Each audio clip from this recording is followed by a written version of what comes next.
Ahí cuando aparezca que estamos en vivo ya empieza a generar. Ahí Bien. estamos. Hola a todos, ¿cómo están? Espero que estén bien. Les habla Jeremías Rucci, coordinador local de la Ciudad de La Plata. Y junto a mí, Iván Servín, coordinador senior, tendremos el honor y el placer de entrevistar al doctor Domingo Felipe Cavallo. Hola, ¿cómo andan? ¿Cómo anda, doctor? Muy bien, muy bien. Gusto de estar con ustedes. Y a través de ustedes con Estudiantes por la Libertad. Muy bien. Muy bien. El doctor Domingo Cavallo fue exministro de Economía en 2 ocasiones. La primera con el señor Menem, desde 1991 a 1996, y luego durante el gobierno de la Rúa, de marzo del 2001 a diciembre de 2001, si no me equivoco, doctor. Sí, está muy bien. Ministro de Relaciones Exteriores, diputado, candidato a presidente, jefe de gobierno y presidente de la Fundación Mediterráneo. Muy bien. Bien. Y presidente del Banco Central. Empezamos con la primera pregunta vinculada al Banco Central y dándole honor al título, que se llama Desmontando mitos. Siempre se dijo que usted estatizó la deuda de los privados como presidente del Banco Central. ¿Qué nos podría decir al respecto sobre esa incriminación que se le ha hecho a usted durante la historia? Bueno, no es cierto. Al contrario, yo fui el primero que denunció que era peligroso lo que iban a hacer porque iba a terminar estatizando la deuda privada. Yo estuve un periodo muy corto después de la guerra de Malvinas, desde el 1 de julio del 82 al 26 de agosto, algo por el estilo. Y en ese periodo me ocupé de resolver el problema de muchas familias y de muchas empresas, en particular pequeñas y medianas, que se habían endeudado en base a un régimen que capitalizaba tasas de interés que habían estado sumamente altas durante más de 3 años en términos reales y habían llevado las deudas a niveles absolutamente desproporcionados con los ingresos de esas familias y de esas empresas y también con el valor de los activos que las respaldaban. Entonces, como eso iba a provocar la quiebra generalizada de las familias y de las empresas y a través de la quiebra de los prestatarios, iba a provocar también la insolvencia de los bancos y iba a agudizar una crisis financiera que ya se visualizaba claramente. Yo tomé unas medidas que fueron de control de la tasa de interés nominal para las operaciones de corto plazo, en particular las que regían a ese índice, que se llamaba índice de la circular 1050, y que había provocado esa acumulación tan exagerada de deudas, para que durante un cierto periodo reubicara las deudas a niveles más normales, ¿no? Es decir, produjera una especie de fenómeno de licuación de esas deudas en pesos.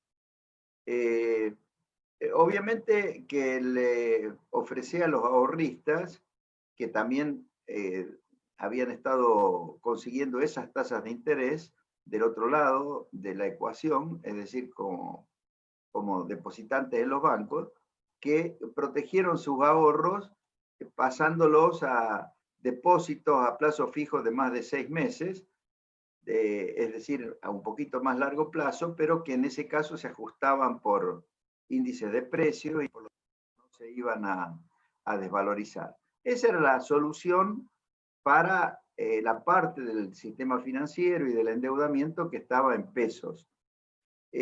Había otra parte del endeudamiento, sobre todo de grandes empresas, que estaba en dólares.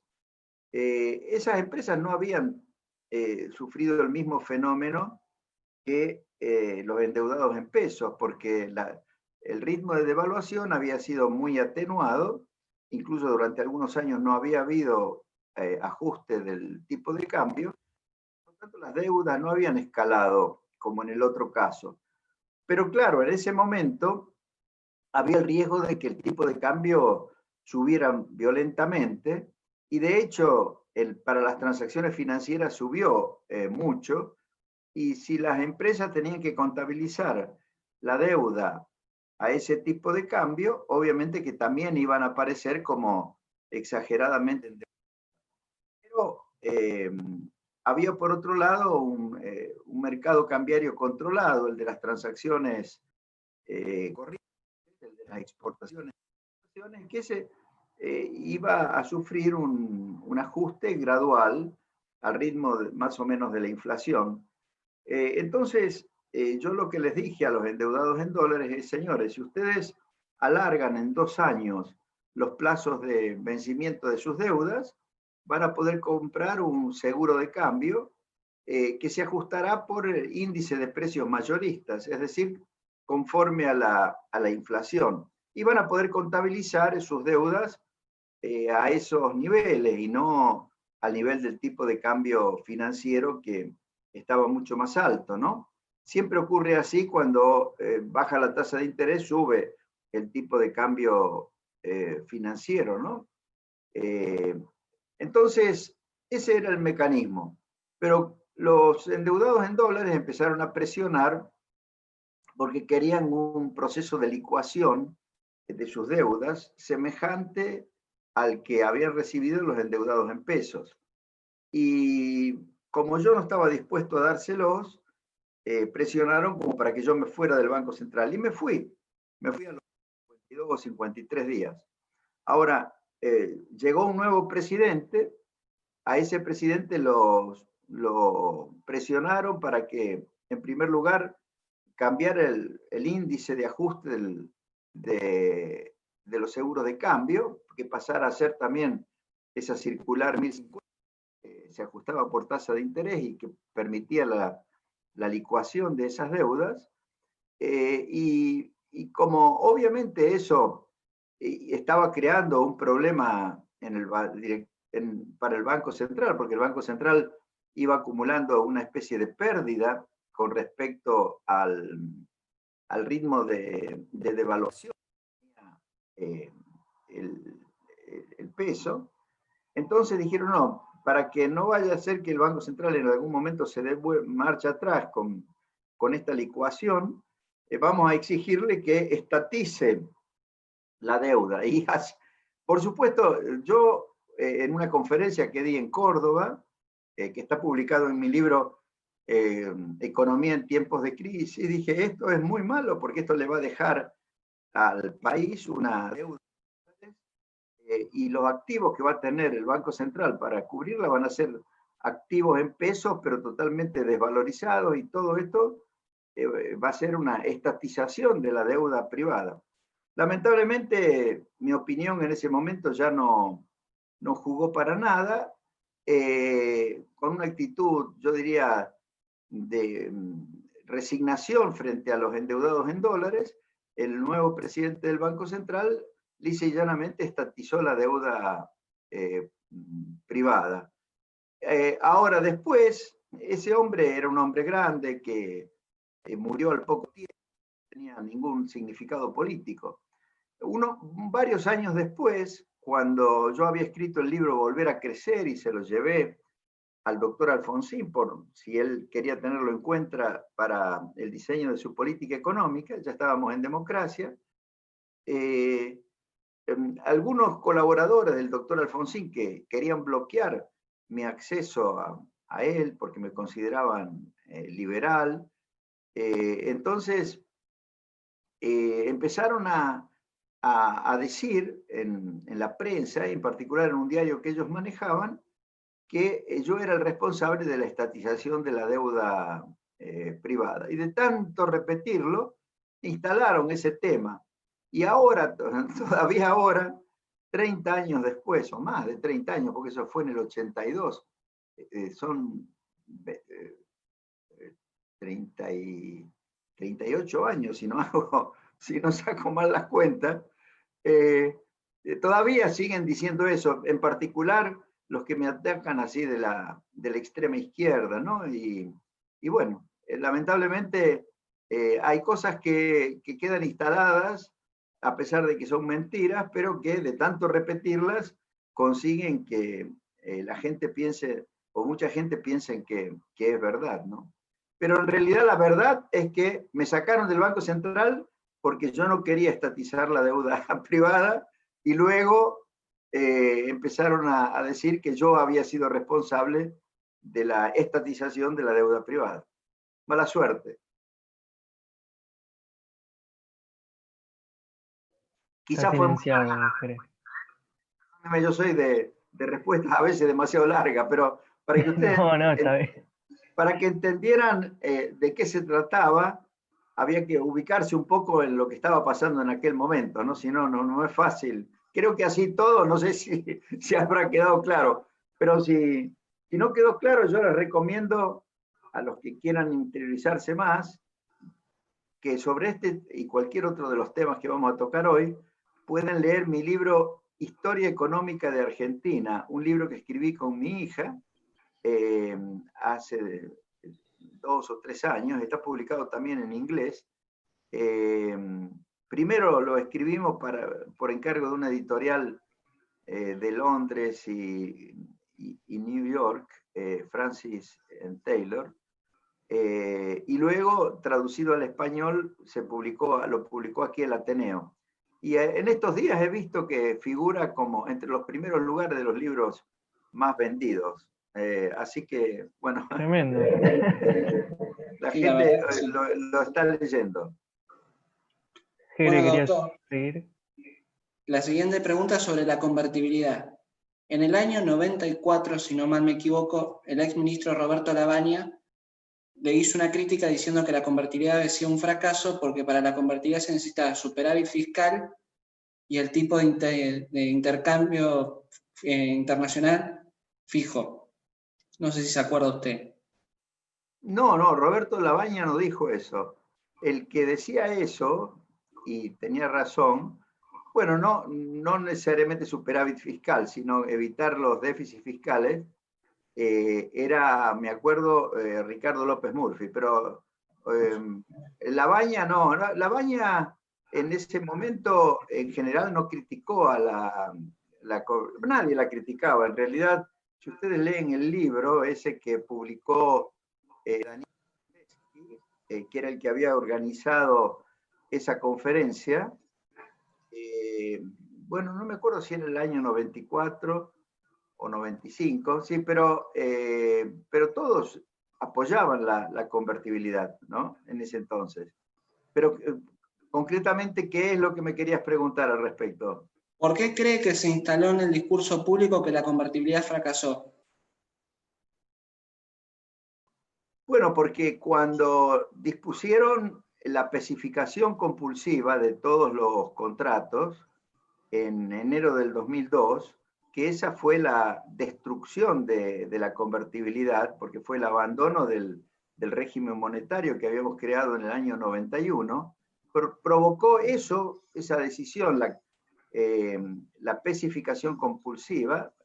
Recuerde que con el régimen de convertibilidad, el grueso de los contratos no estaban hechos en pesos convertibles, sino que directamente en dólares. Era un sistema bimonetario, y bueno, desde el año 97 en adelante había aumentado mucho el uso del dólar más que del peso convertible, y por lo tanto hacia fines del año 2001 casi el grueso de los contratos estaban en dólares. Entonces, a los que promovieron el cambio de régimen, porque querían licuar los pasivos en dólares del sector privado, nuevamente pasó lo del año 82, no les bastaba con que se devaluara el peso o que se dejara flotar el peso, que en todo caso no podría ir más arriba que 1,20, 1,30, a lo sumo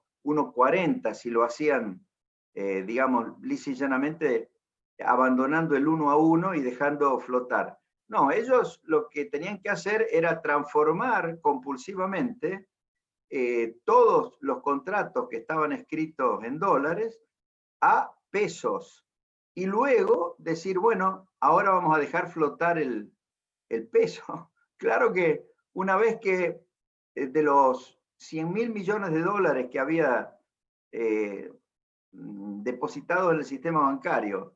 Le dijeron a la gente, son 100.000 millones de pesos, la gente se desesperó y quiso volver a convertir todos esos pesos en dólares, porque la gente ya, al no tener el peso en dólares, como había ocurrido hasta ese momento, dijeron, ahora los pesos se van a desvalorizar muy rápidamente. La gente corrió a comprar dólares y por supuesto el precio del dólar saltó a casi 4 pesos. Fue esa devaluación que no fue por abandonar el 1 a 1, sino por la especificación compulsiva, por la destrucción del sistema monetario, provocó, bueno, una inflación inmediata muy alta, un deterioro de los salarios reales, un aumento inusitado de los índices de pobreza, acentuó la recesión que ya venía de 3 años antes, y fue un desastre. O sea, obviamente la gente estaba indignada, y digamos, ya había caído el gobierno de la Rúa, en el que yo era el ministro, y había sido reemplazado por este gobierno liderado por Eduardo Duhalde. Entonces dijeron, bueno, ahora tenemos que buscar un chivo expiatorio. Y entonces, como chivo expiatorio, me buscaron a mí, a De la Rúa, a Menem y a la convertibilidad. Dijeron, todo lo que está pasando es culpa del régimen de convertibilidad. La gente había apoyado el régimen de convertibilidad porque le daba estabilidad. Lo había apoyado hasta el final, hasta 2001. Y esto que hizo el gobierno de Duhalde era totalmente inesperado para la gente, y por supuesto provocó una indignación muy grande, ¿no? Pero echar la culpa al régimen de convertibilidad, y por eso se instaló que lo que fracasó fue el régimen de convertibilidad. Pero no fue así. Lo que pasó, y la causa de la crisis financiera, que es lo que tuvimos en el año 2001 y que era de muy difícil solución, la causa principal eran los déficits en que habían incurrido las provincias, y en particular la provincia de Buenos Aires, y que habían financiado con préstamos del sistema bancario argentino, garantizado por los recursos de la coparticipación federal. Esos malos préstamos, porque las provincias no estaban en condiciones de devolverlos, crearon un problema igual al que en los Estados Unidos creó el régimen, los préstamos subprime. Toda vez que un sistema bancario presta a gente, en este caso a las provincias, que no le van a poder devolver, y los ahorristas, los depositantes de los bancos, los acreedores de los bancos se dan cuenta que eso va a llevar a la insolvencia de los bancos, entonces empiezan a retirar los depósitos o dejan de prestarle a los bancos empiezan a tener serias dificultades, aumentan al principio mucho las tasas de interés, pero por más que aumenten las tasas de interés no convencen a los ahorristas como para mantenerse en el sistema bancario, y eso da lugar a corridas, y esa es una situación muy difícil de manejar. En los Estados Unidos provocó la recesión del año 2008, del año 2009, que luego se trasladó a todo el mundo en los años siguientes, pero en Estados Unidos no resolvieron ese problema echando por la borda el dólar, que es la moneda con la que se habían dado esos préstamos. No, se adoptaron medidas que básicamente fueron de reestructuración de pasivos de los deudores, y de liquidación de algunos bancos, pero apoyo a otros para que se mantuvieran solventes, y se salió adelante. Por supuesto con medidas que en algunos momentos fueron un poco duras, pero de ninguna manera desorganizando totalmente las economías. Aquí en Argentina decidieron que para resolver esa crisis, que era una crisis financiera de los bancos, en lugar de tener paciencia y reestructurar pasivos, algo que estábamos haciendo y habíamos cumplido una primera etapa importante de reestructuración de pasivos de una manera ordenada, dijeron, no, vamos a cambiar la moneda de los contratos, y produjeron la pesificación. Sí, los endeudados se sacaron las deudas de encima porque los que debían $1 millón pasaron a deber nada más que 250.000 dólares, el 25%, pero le robaron el 75% de los ahorros a todos los que tenían depositados dólares en el sistema bancario, ¿no? Y eso fue, por supuesto, algo terrible. Además, como el grueso de los contratos de concesión de obra pública y los contratos que habían emergido de los procesos de privatizaciones y que habían dado lugar a fuertes inversiones en el sector de infraestructura, eran también en dólares, al especificarlo, congelaron en pesos a los niveles anteriores a la gran devaluación las tarifas de los servicios públicos. Ahí violaron también todos los contratos y, por supuesto, muchas de las empresas directamente se fueron e iniciaron juicios dentro de lo que se llama el CIADI, que es un sistema de garantía de inversiones al que había adherido Argentina, y otras empresas, digamos, siguieron prestando servicios, pero siempre y cuando el gobierno le pagara con subsidios lo que no le pagaban los usuarios de los servicios.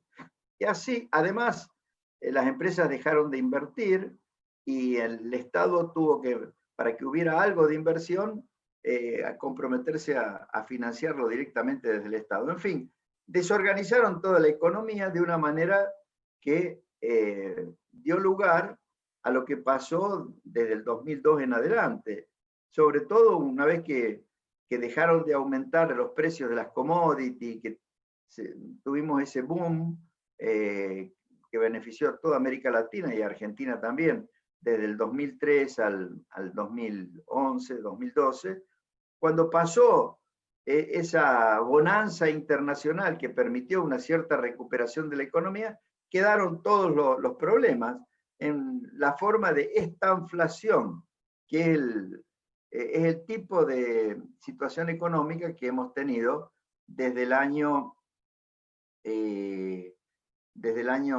2011, 2012 hasta aquí, ¿no? Pero bueno, vuelvo a insistir, no fue la convertibilidad. Lo que provocó la crisis financiera, que es la que luego llevó a las decisiones que adoptó Duhalde en el 2002 y que destruyó el régimen monetario en general y de convertibilidad, fue el manejo fiscal de las provincias, ¿no? En particular de la provincia de Buenos Aires, también de otras provincias. Y además, ese manejo fiscal se produjo en momentos en que los términos del intercambio se habían deteriorado muchísimo para Argentina, porque el dólar en sí mismo, que en la práctica era nuestra moneda, se había fortalecido demasiado frente a todas las monedas del mundo, y en particular frente a la moneda de Brasil, nuestro principal socio comercial, y también a las monedas europeas. Entonces, nuestra moneda aparecía también demasiado fortalecida, y eso hizo que la recesión que había empezado después de la crisis rusa, a fines del 98, y que nos afectó durante el 99, 2000, 2001, acompañada por el efecto de una moneda tan fuerte, se transformó en una suerte de depresión económica. Y en ese contexto de depresión económica, la deuda de las provincias con el sistema bancario, obviamente, fue creando, además de la depresión, esa crisis financiera que terminó de transformarse en un problema muy, muy grave en el año 2001, ¿no? En fin, esto también está bien explicado en el libro historia económica de la Argentina. Así que si no les ha quedado claro, los remito a esa referencia. Buenísimo, clarísimo, la verdad, doctor. Yo le quería hacer una pregunta porque, bueno, escuchándolo a usted y conociendo la historia argentina reciente, parece como si viviéramos en el Día de la Marmota. Siempre tenemos las mismas crisis cíclicas en el país y, bueno, creo que una de las épocas donde justamente no hubo inflación, donde tenían las cuentas en orden, sin déficit, era justamente en los 90, pero hoy en día, desde los sectores del kirchnerismo, de la izquierda, como que hablan del neoliberalismo de los 90 y con todos estos términos justamente que tienden a denostar esta época argentina. ¿Qué opina usted de esta idea, de este mito que está creado justamente en los 90 y por qué es así? Incluso si Cristina Kirchner y muchos peronistas que estaban en el kirchnerismo justamente estuvieron en los 90 siendo gobernadores, intendentes, ocupando distintos lugares en el gobierno. Bueno, en aquel momento, en los 90, el grueso de la población, primero que apoyaba porque se beneficiaba con la estabilidad y una economía que se recuperó hasta el año 98, después hubo recesión y es cierto que en esos años la desocupación tendió a ser alto, pero en general el régimen de convertibilidad recibía apoyo popular y el gobierno que la había implementado, el gobierno de Menem, había logrado ganar prácticamente en todas las elecciones, con gobernadores como Néstor Kirchner en Santa Cruz y Duhalde en la provincia de Buenos Aires y bueno, en las distintas provincias. Por supuesto, cuando empezó la recesión y la depresión y sobre todo en el clima de crisis financiera del año 2001, los opositores, no el radicalismo en general, o el gobierno de la Rúa, que en realidad había sucedido al gobierno de Menem desde la oposición, pero claro que de la Rúa había hecho campaña diciendo que él iba a mantener las reglas de juego de los 90, ¿no? Pero dentro de su propio partido, había gente que en realidad quería que todo ese régimen de los 90, al que calificaban de neoliberal, fuera abandonado, eso dentro del mismo partido. Del lado del peronismo, sobre todo de los principales peronistas que habían sido responsables de los déficits fiscales y del endeudamiento de las provincias, entre los cuales el principal era Duhalde, viendo que había oposición de los mismos radicales, de los 90, ellos encontraron oportuno para acceder al poder nuevamente, a criticar lo que en realidad había sido creación de su propio partido, ¿no? Del justicialismo, cuando yo era ministro. Y bueno, les convino desde el punto de vista de acceso al poder y los políticos, más que, algunos políticos por lo menos, y lamentablemente los que predominan en la Argentina, más que buscar beneficiar a la gente y el bienestar del pueblo, lo primero que buscan es el poder para ellos, ¿no? ¿Cómo van a usar ese poder? Es difícil de ver. Si las circunstancias son favorables, a lo mejor lo utilizan en beneficio de la gente y de paso también acumulan ellos poder y riqueza. Pero si se plantara una contradicción entre si beneficiar a la gente o seguir acumulando poder y sobre todo riqueza, tienden a volcarse por esta segunda alternativa. ¿Qué es lo que pasó con el gobierno que empezó en enero del 2002 y luego se perpetuó a través del triunfo del kirchnerismo, con Néstor Kirchner primero, con Cristina Kirchner en dos términos sucesivos después? Entonces, claro, una vez que están en el poder, tienen que armar una narrativa, tratan de vincularlo a toda una historia que ellos interpretan como se les antoja y que les resulta conveniente para engañar a la gente, ¿no? Y eso es lo que ha pasado. Crearon toda esta narrativa de que los 90 fueron una reedición del neoliberalismo. Además, esa interpretación estaba de moda en el mundo por parte de los marxistas, que habían visto fracasar estrepitosamente los regímenes comunistas que terminaron con la caída del muro de Berlín y la disolución de la Unión Soviética, pero que para reciclarse empezaron a, yo los llamo neomarxistas, empezaron a catalogar a los avances, los progresos que se estaban haciendo en todos los países en la dirección de economías de mercado más abiertas, más libres, de neoliberalismo, y empezaron a denostarlo.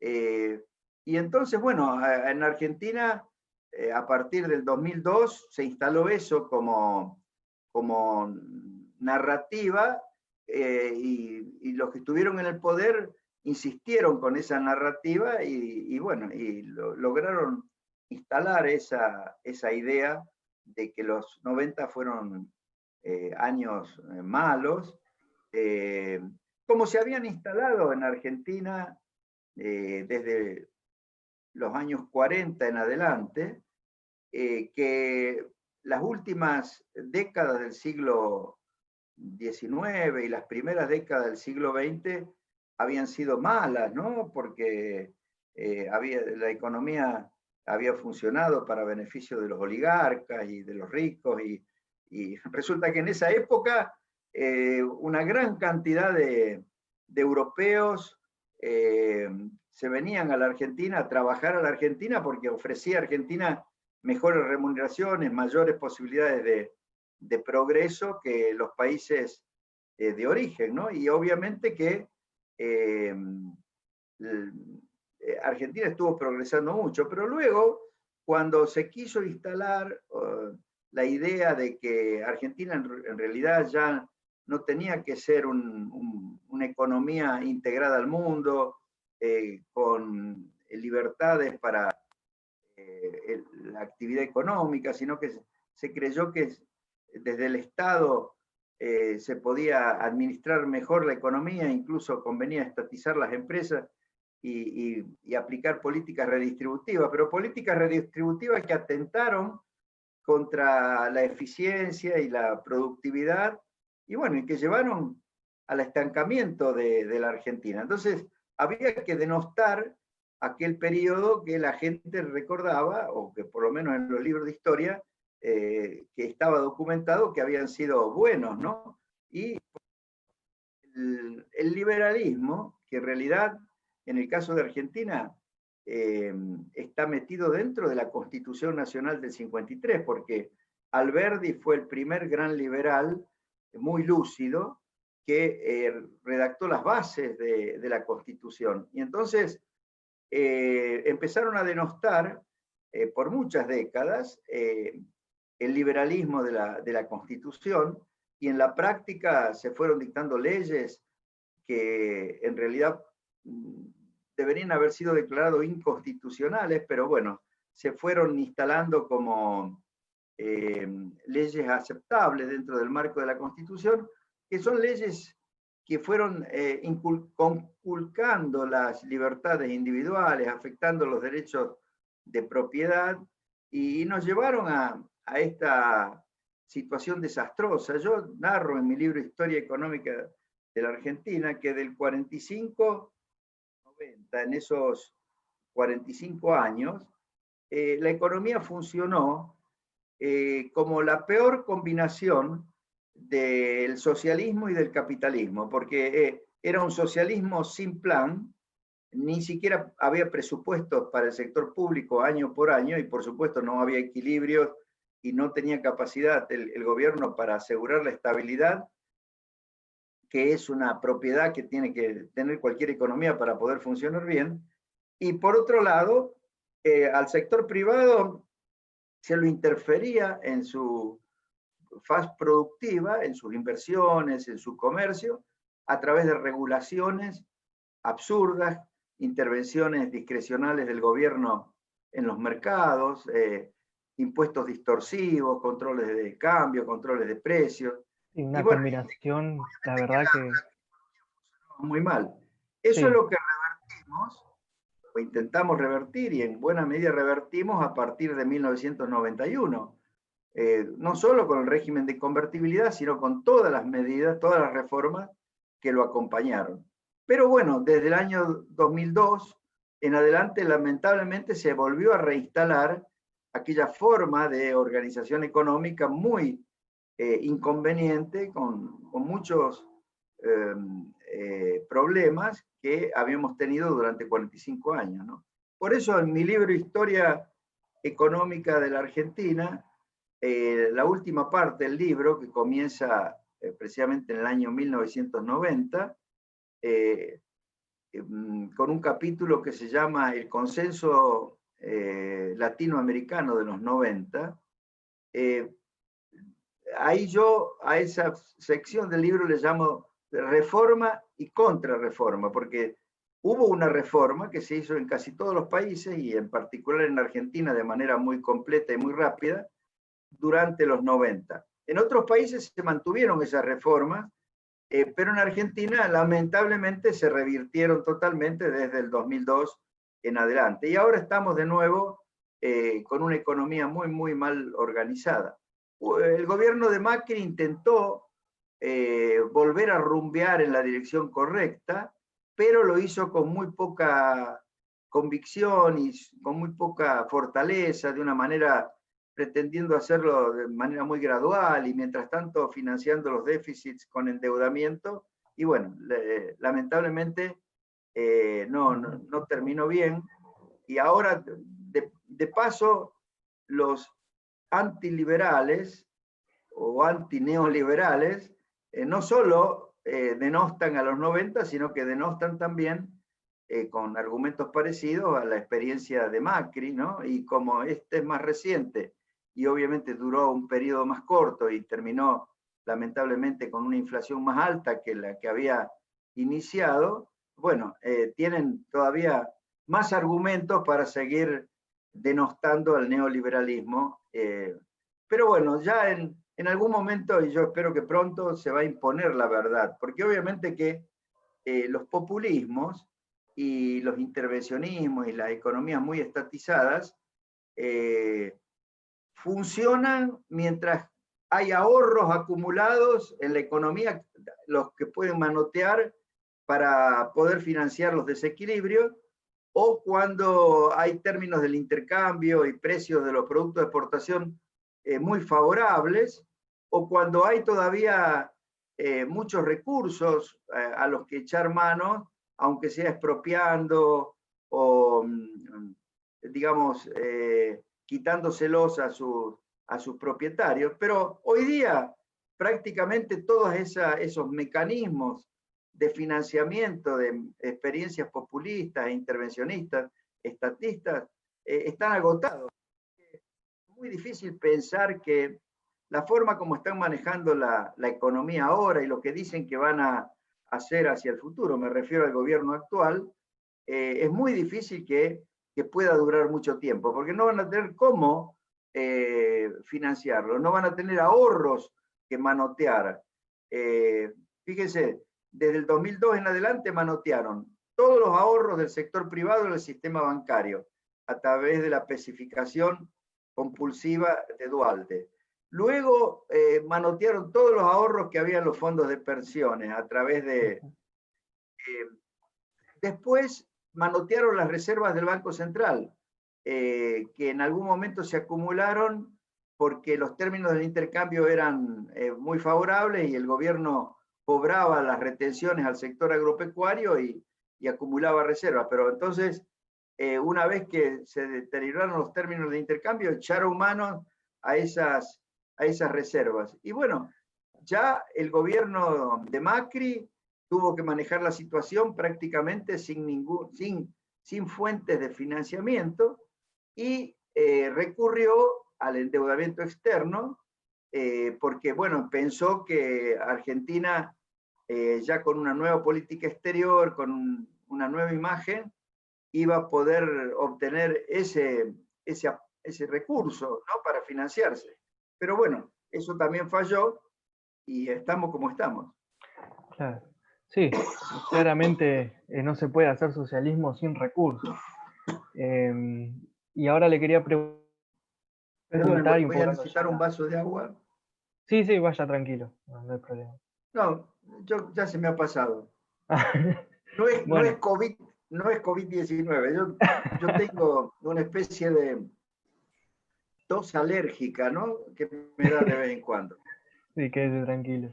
Le Espero que no consultaba, sea COVID-19. no,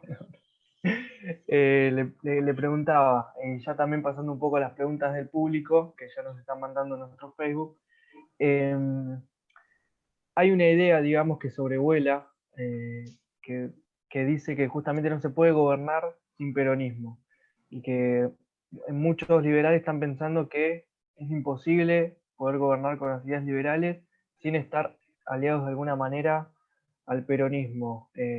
Eso por un lado, y ya introduciendo también una pregunta del público, preguntan por qué no se puso, digamos, en vez de apostar por la convertibilidad, ¿por qué no se fue a una dolarización a la ecuatoriana, digamos? Esas dos preguntas.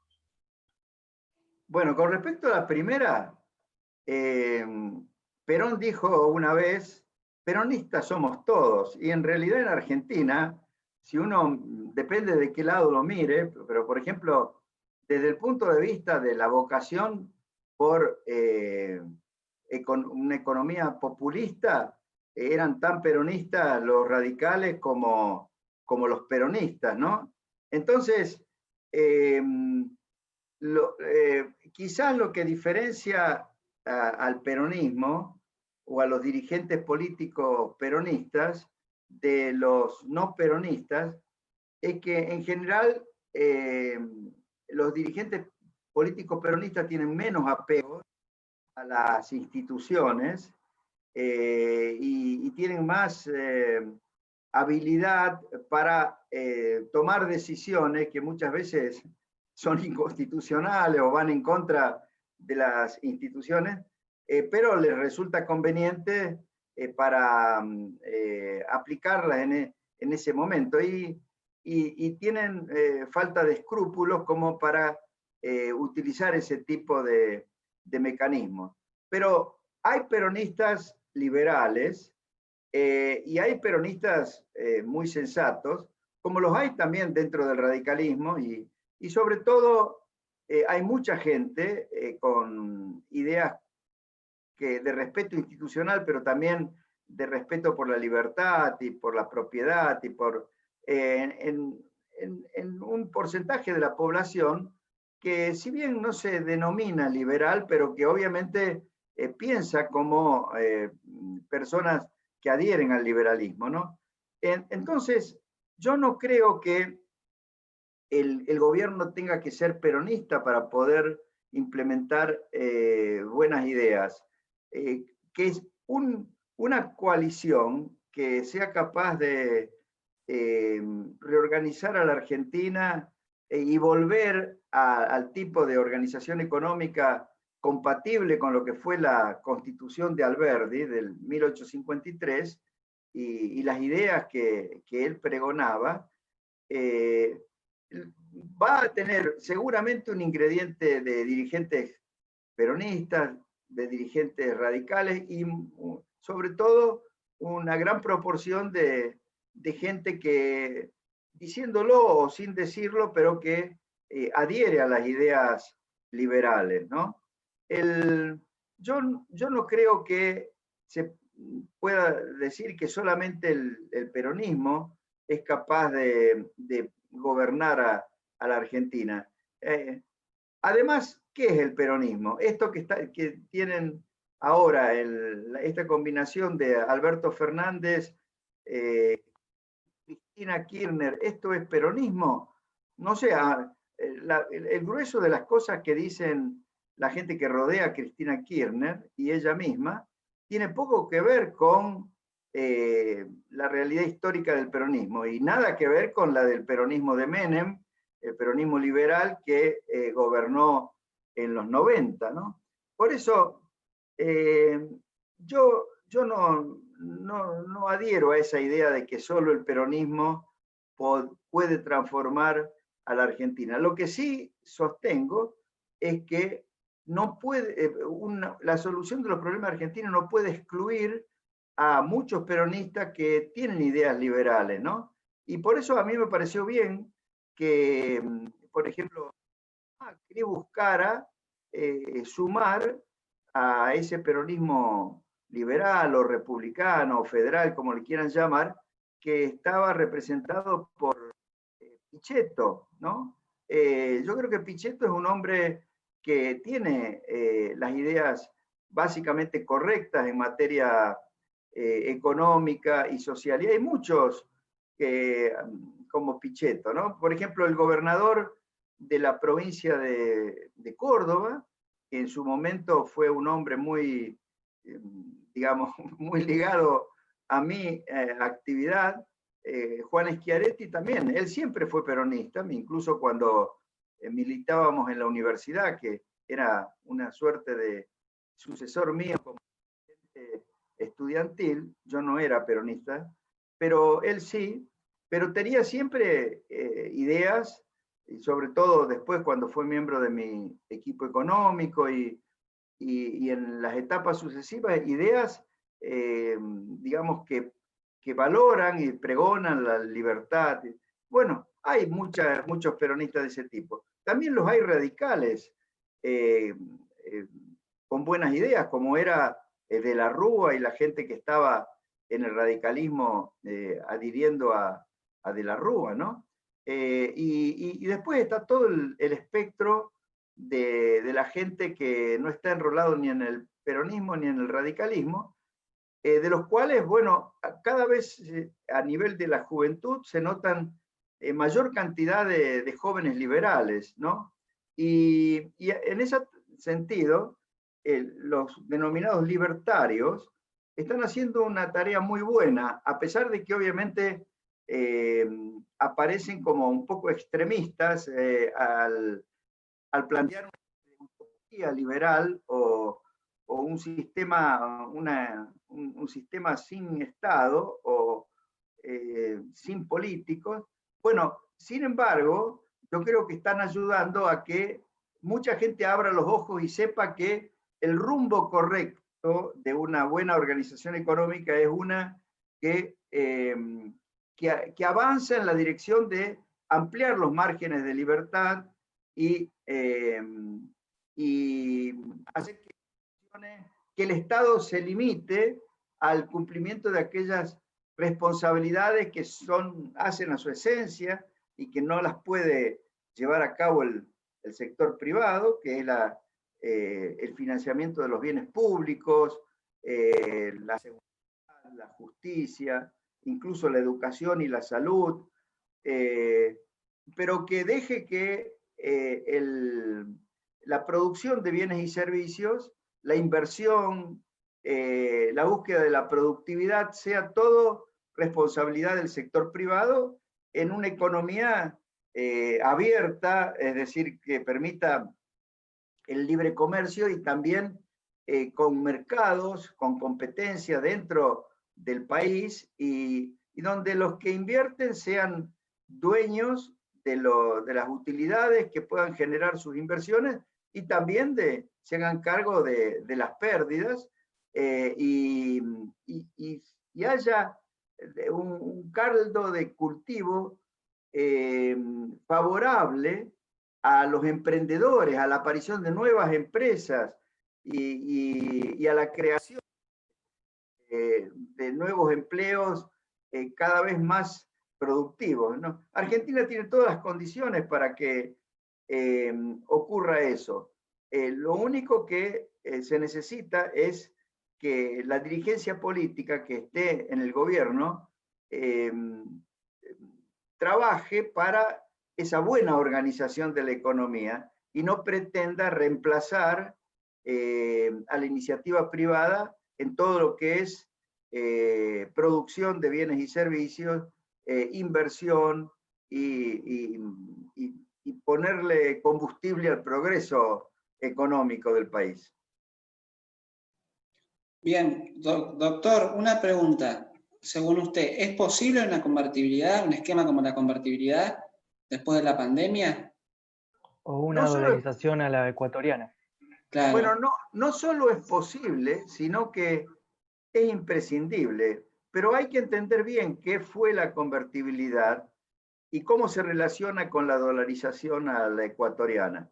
La convertibilidad fue un sistema bimonetario, por no decir multimonetario, ¿no? Hay algún teléfono que está sonando, no sé si será el mío, no es, creo. Ah, sí, es el mío, perdón. No pasa nada. Ahí está, ok. Ya lo apagué. No me di cuenta que era mi propio teléfono el que estaba sonando. Un sistema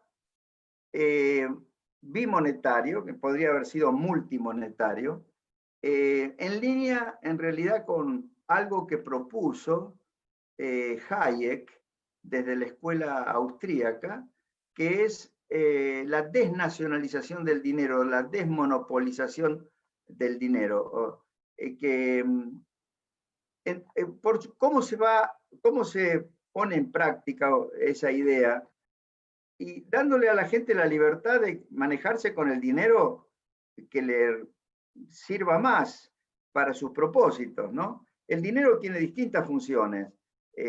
Ayudar a las transacciones inmediatas para que no tenga que hacerse todo a través del trueque, que no es eficiente, pero sobre todo para las transacciones que van a ser cumplidas en el futuro, ¿no? Y sobre todo para las transacciones de naturaleza financiera, o sea, para las deudas, para los créditos.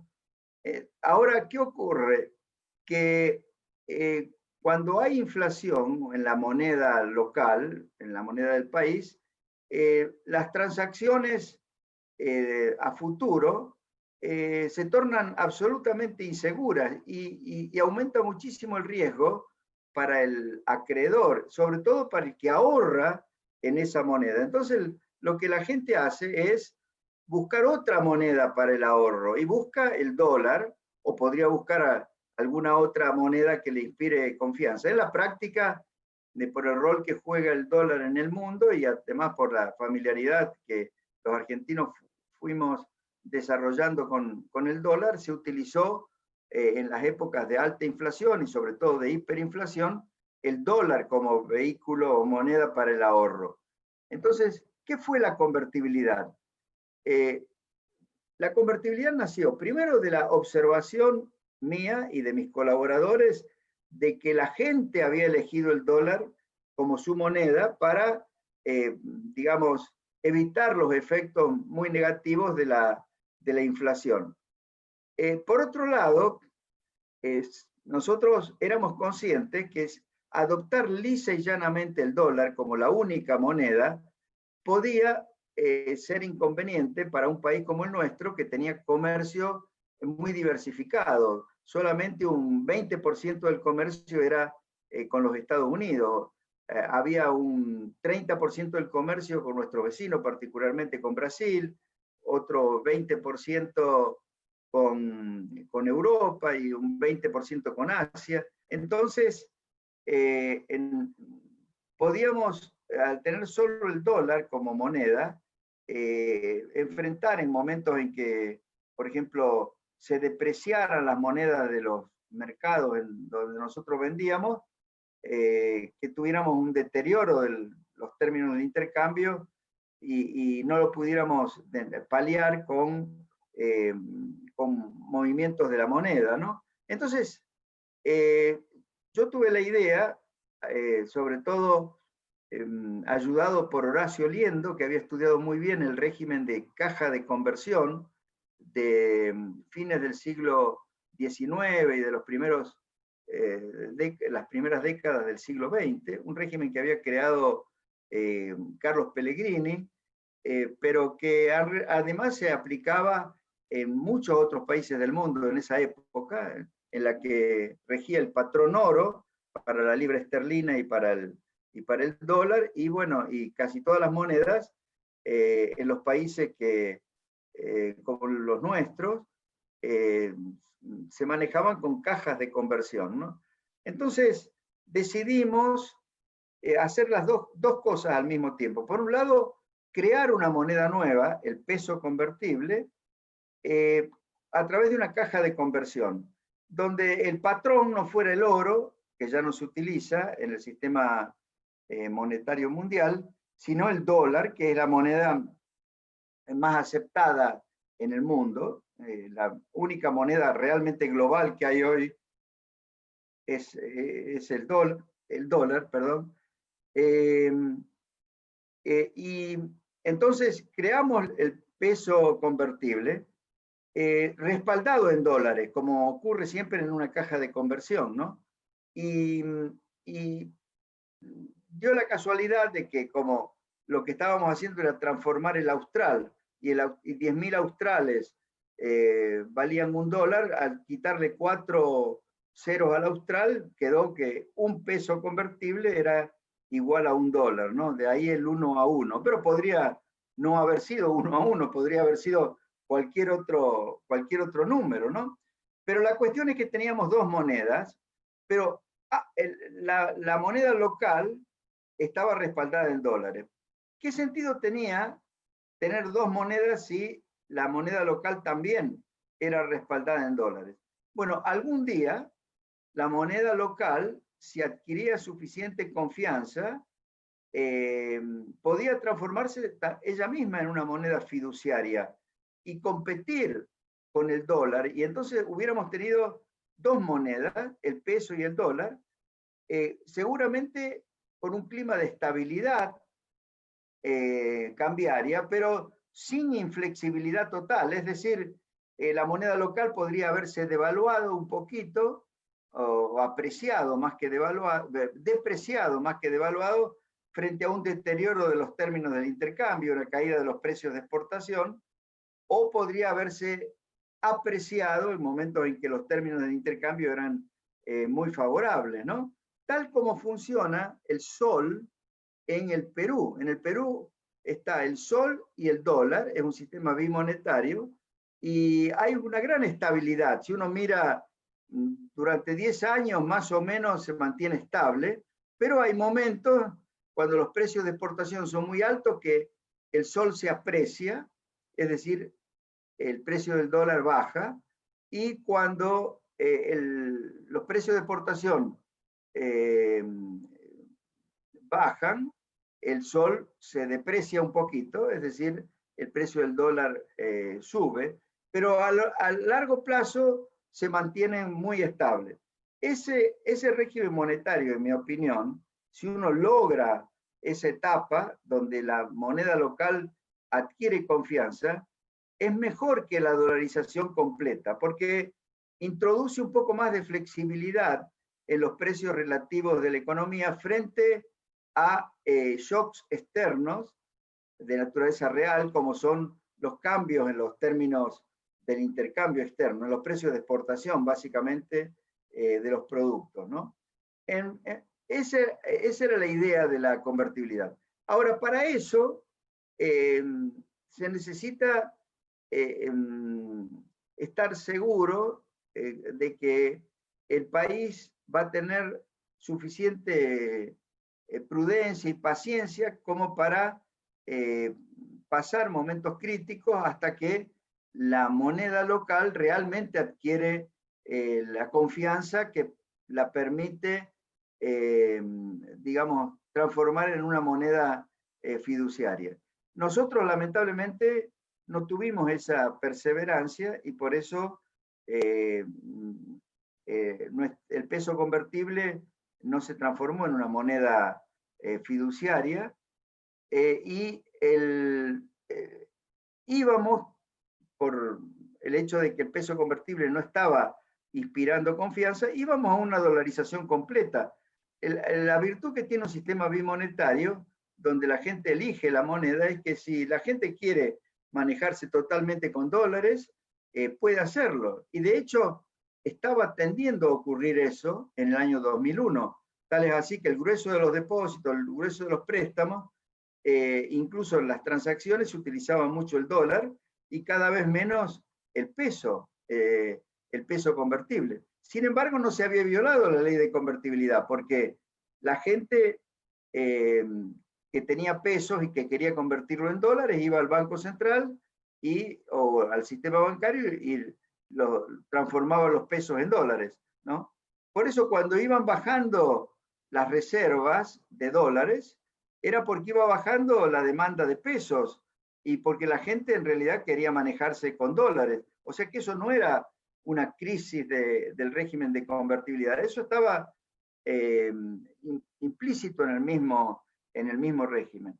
Ahora, lamentablemente, el hecho de que todavía existía el peso, aunque representara poco en el total del volumen monetario de la Argentina, fue utilizado como herramienta para llevar adelante la especificación compulsiva de la economía, ¿no? Mucha gente piensa que si uno, en lugar de tener un régimen bimonetario como creamos nosotros, directamente va a un régimen de dolarización completa, es decir, adopta el dólar como moneda a la ecuatoriana, ya no va a existir el riesgo de la especificación compulsiva. Yo sostengo que eso no es cierto. O sea, si se les ocurre, por ejemplo, hoy a los ecuatorianos, resolver el problema de los que están endeudados en dólares, frente a una crisis que es muy parecida a la que tuvo Argentina en aquellos años, porque tuvieron ellos un presidente, Correa, que gastó mucho, que también endeudó al Ecuador, que utilizó las reservas que deberían estar respaldando los pasivos en dólares del sistema bancario, las utilizó para objetivos non santos. Bueno, a algunos se le ocurre en el Ecuador que a lo mejor lo que tienen que hacer es una sucretización, es decir, volver al sucre. Pobre Ecuador, si hacen eso les va a pasar lo que pasó en Argentina con la especificación compulsiva, ¿no? O sea que de todas maneras, si no hay ninguna chance de que el país sea capaz de generar una moneda fiduciaria que inspire confianza, de hecho, la única alternativa que queda es la dolarización completa. O sea que cuando a mí me dicen hay que dolarizar de manera completa o hay que aplicar un régimen como fue la convertibilidad de naturaleza bimonetaria, yo digo, primero hay que ver en qué momento hay que tomar esa decisión, no es en cualquier momento, y además no solo hay que tomar una decisión de cambio de régimen monetario, sino de reorganización completa de la economía, porque una dolarización o un régimen bimonetario como el de la convertibilidad no puede funcionar si la economía está totalmente desequilibrada por el lado fiscal, si hay precios relativos totalmente desalineados, si hay un sistema impositivo que atenta contra la inversión y contra el aumento de la productividad. O sea que el tema de cómo va a ser el nuevo régimen monetario, el que va a asegurar estabilidad, es algo que habrá que decidir en el momento en que se ponga en marcha una reorganización completa de la economía. Por eso yo no pregono que este gobierno mañana salga y diga dolarizamos la economía. Eso no resolvería el problema, ¿no?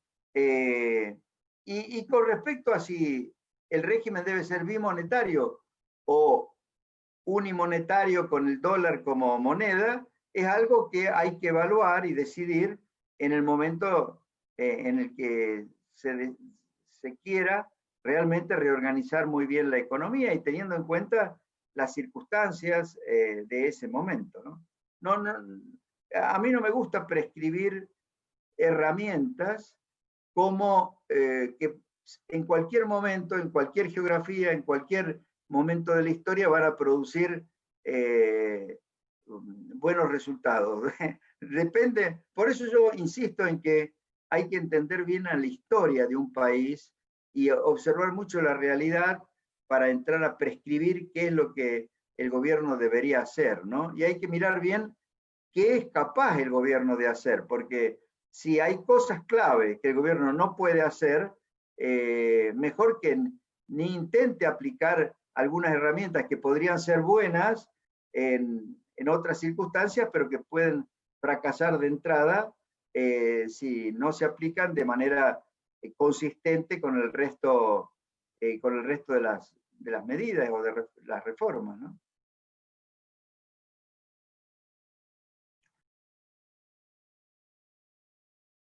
Buenísimo, doctor, la verdad que súper claro su explicación. La verdad que está para hacer un evento de, de 2 horas más o menos, pero bueno, estamos cortos de tiempo. La verdad, un gusto haberlo tenido con nosotros. No sé, Muy Jere, si bien. querés decir algo último. Sí, doctor, muchas gracias por haber estado con nosotros y nos gustaría, para cerrar con algo un poco lindo, ¿qué mensaje podrías dar a los jóvenes liberales?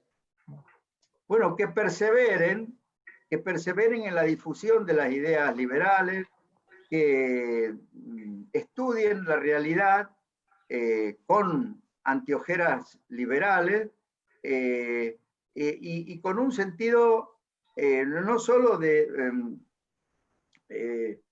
ideológico, sino también práctico. Es decir, ustedes mismos, las ideas que tienen son las correctas, eso no le quepan la menor duda, y los filósofos liberales en realidad están mucho más cerca de la verdad que los filósofos materialistas y de los de otras, me refiero al materialismo dialéctico, marxista, pero tienen que también, sobre todo si van a pensar en términos de políticas públicas o insertarse en la política e influir en cómo se maneja el Estado, mirar mucho la realidad, entender bien las causas de los problemas y pensar en cómo se avanza hacia una economía que dé más espacio a la libertad individual y que cree condiciones para hacer fructificar el espíritu de empresa, que no lo tiene el Estado, sino el sector privado, y particularmente la gente joven como ustedes, ¿no? Así que las dos cosas, abrevar en las ideas, divulgarlas, ayudar a que la gente las entienda, pero también mirar la realidad para pensar cómo se puede efectivamente avanzar en esa dirección, evitando los tropiezos, que siempre los va a haber, pero uno tiene que preverlos para hacerlos, para que los tropiezos no signifiquen obstáculos permanentes, ¿no? Bueno, la verdad, muchísimas gracias, doctor, por este tiempo que compartió con nosotros. Y bueno, gracias a todos los que nos estuvieron viendo del otro lado, desde el Facebook de Libertad Argentina. En cualquier momento vamos a estar lanzando más eventos. Y bueno, hasta la próxima a todos. Gracias. Muy Gracias, bien. doctor. No, gracias a ustedes y mucha suerte con todo lo que están haciendo. Muchas gracias. Nos vemos. Bueno.